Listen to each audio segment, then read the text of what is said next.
Hey, welcome back to Fierce Encouragement. Today, we're talking about something sneaky, something that might be keeping you stuck without you even realizing it, your language.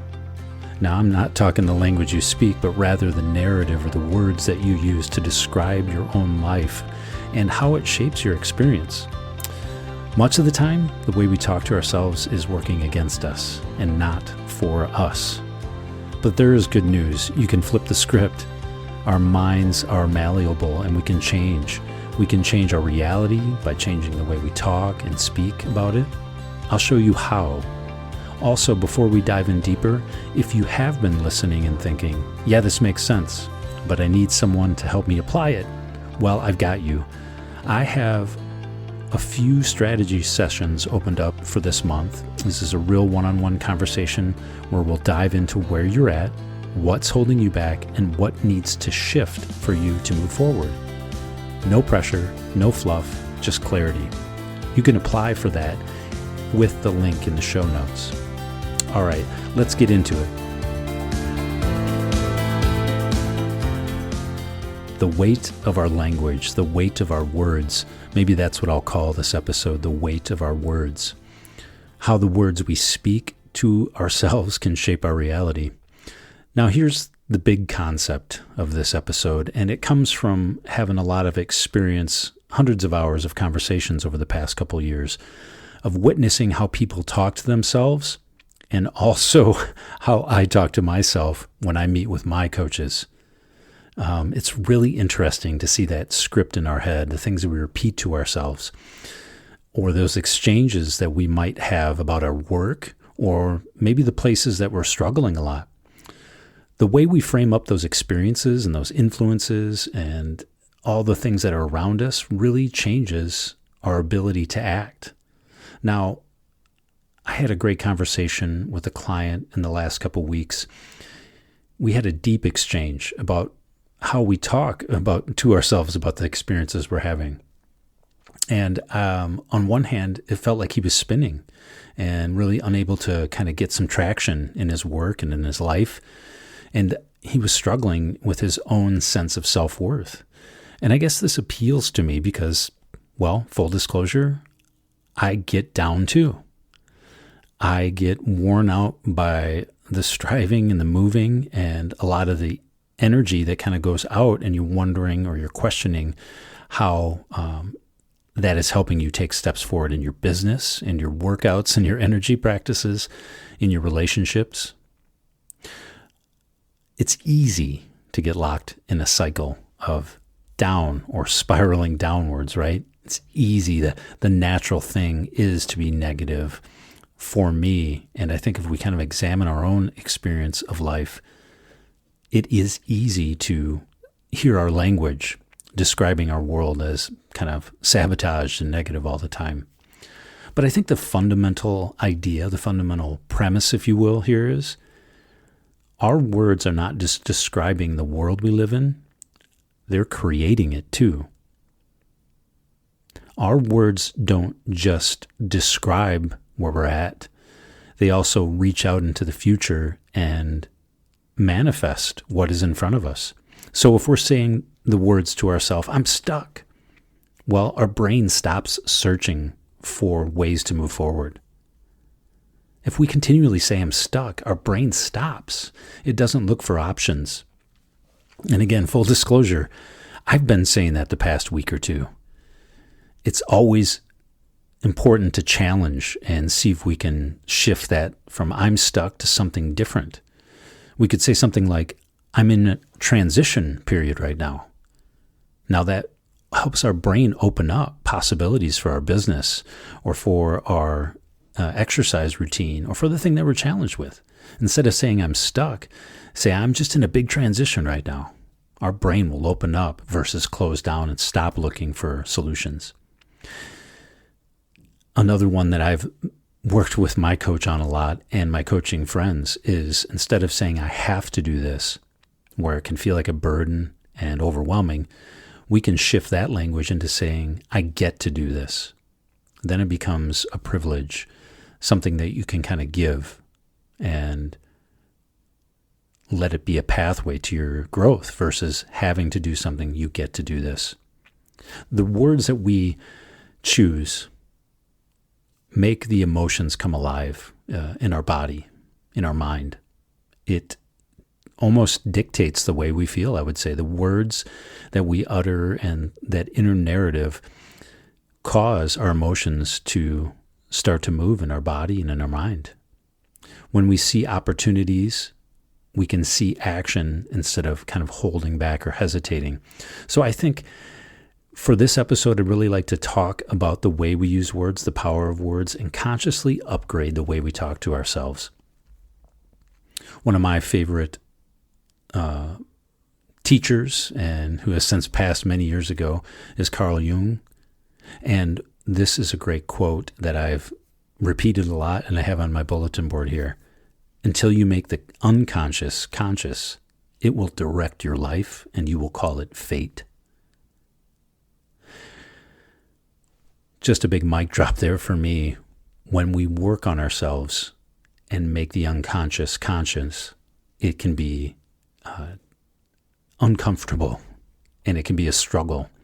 And we almost need to go through that pain of making that unconscious behavior or that unconscious pattern that narrative that comes out. It can be harsh to kind of hear ourselves for the first time in some cases. But by bringing that awareness to the words we use, it is also exciting because that's how we can get more control over our lives and our mind.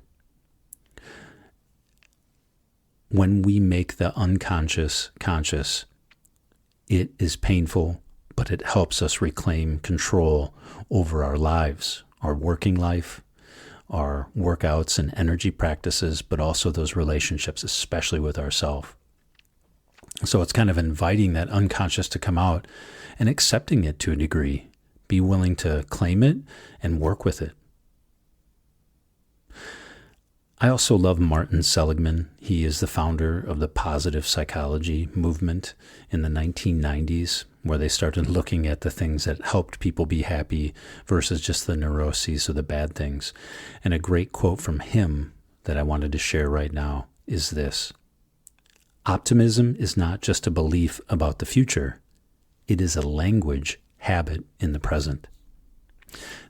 Seligman did so much research connecting ancient wisdom with modern science. And one of the important ways we do that is the way we describe our experiences to ourselves.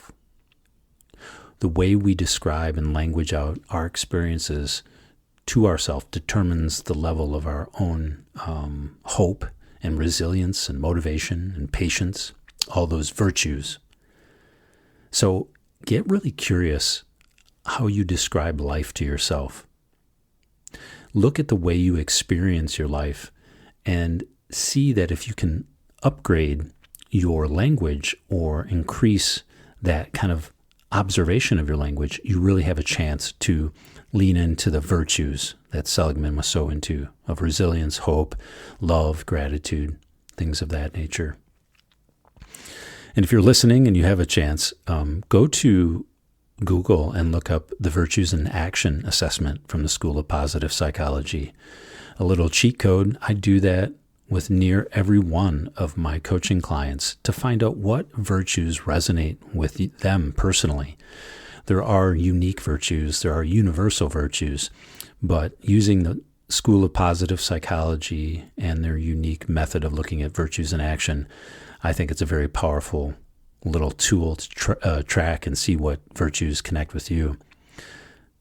And the aside, to move on to the next chunk, and kind of a tool I wanted to share with you as a listener, and something that, again, I've used on myself and have helped clients put into place. And most importantly, just using that moment-to-moment awareness, getting good in the gap, so-called. Don't let a negative thought finish itself, as one coach and one author shares with us. I think it's Wayne Dyer. But if we get good at not letting a negative thought finish itself, then we know we're kind of winning. But the tool, I think, to practice here and something to put into play and something that I've written down and used in my own coaching is the language audit. So if I notice one of my clients in usually it's in our first few sessions, I notice just a really kind of tough tone. It might be just a defeatist kind of words, how everything's struggling. And honestly, like looking at the things that I've struggled with this client this past week, I empathized with him because it is tough out there. There's a lot of change going on. There's people going through illness and loss and gain to some degree. But it was very interesting to see how his language came up. And I guess maybe it was a reminder to him and to me to share this tool. When we audit our own internal language, I think we can get good at changing our life moment by moment, but in a really profound way. So I encourage you to spend one day and see if you can catch any negative internal language. So using your notes app or a written journal, write down negative phrases or limiting statements that kind of come up in your own language. Truly, note down when you have a chance the phrasing, the language that you're saying to yourself when you might be talking down to yourself. It can be very subtle sometimes. Oh, I'm not good enough, which isn't necessarily degrading. I'm not going to be great like so-and-so. Well, I would just invite you at that moment, after you kind of get a few of those down, or one or two every day, flip the script. I want you to take the time at the end of the day to rewrite them in a way that's empowering and truthful and has that momentum building idea in mind. So instead of saying, I have to make this sales call, say to yourself, I get to have this sales conversation. Instead of saying, I don't know how to do this, say to yourself, I'm learning how to do this. And instead of saying something like, I'm not where I should be yet, say, I'm exactly where I need to be to take the next step. When we reinforce those new ways to talk to ourselves, we're literally changing our mental wiring. Speak these revised statements out loud. Put them on a note card by your nightstand. Put them on the bathroom mirror on a sticky note. Words really shape our reality. I'm working on it. I'll be honest, but it's been a tough week, but at the same time, it's good to not fall into complete negative mindset habits and maybe just to be open and honest. It isn't always easy, and we don't need to Pollyanna and smile our way through it and fake it, but we can be really direct with ourselves and, in a sense, loving and open. That's fine if we're upset, if we're having a bad day. Respect and love that part of yourself. And ask yourself if you can just take that time to revise the way you talk to yourself. Instead of saying to power through something and be hypercritical, get into a learning mindset. Get into a getting to have to do this mindset. And tell yourself you're exactly where you need to be to make those next steps. I share this because I think it's practical, it's engaging, it's very powerful. If we do this language audit once a day and rewrite those statements, it is something that can change your life. Now, it's something that everyone struggles with. It's the conversation with my client this past week. There are so many examples within it, how just shifting our language can shift our action. Instead of feeling blocked and shut down, we can use this as an immediate tool to change our mindset in real time. So I really appreciate your time and listening to Fierce Encouragement today. You have your homework. You need to start paying attention to your language. I'll hold you to that. Audit the way you talk to yourself.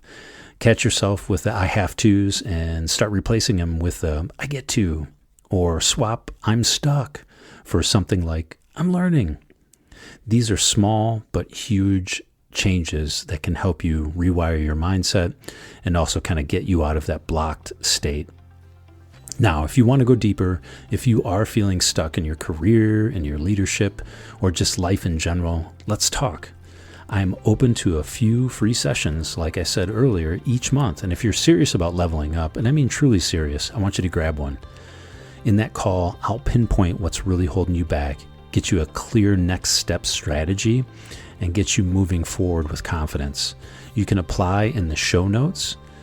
That's it for today. This is Mark Walker. Keep your words strong. Keep your mindset sharp. I'll see you next time here on Fierce Encouragement. All right, take care of yourself. Bye-bye.